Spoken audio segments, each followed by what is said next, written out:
I reče Gospod Mojsiju i Aronu u zemlji Misirskoj govoreći: ovaj mesec da vam je početak mesecima, da vam je prvi mesec u godini. Kažite svemu zboru Izraeljevu i recite: 10. dana ovoga meseca svaki neka uzme jagnje ili jare po porodicama po jedno na dom. Ako li je dom mali za jagnje ili jare, neka uzme k sebi suseda koji mu je najbliži s onoliko duša koliko treba da mogu pojesti jagnje ili jare.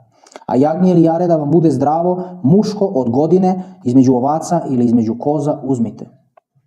I čuvajte ga do 14. dana ovoga meseca, a tada svakoliki zbor Izraeljev neka ga zakolje uveče i neka uzmu krvi od njega i pokrope oba dovratka i gornji prag na kućama u kojima će ga jesti.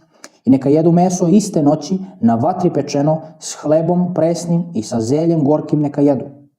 Nemojte jesti sirovo ni u vodi kuhan, nego na vatri pečeno s glavom i s nogama i s drobom. I ništa nemojte ostaviti do jutra, ako li bi što ostalo do jutra spalite na vatri.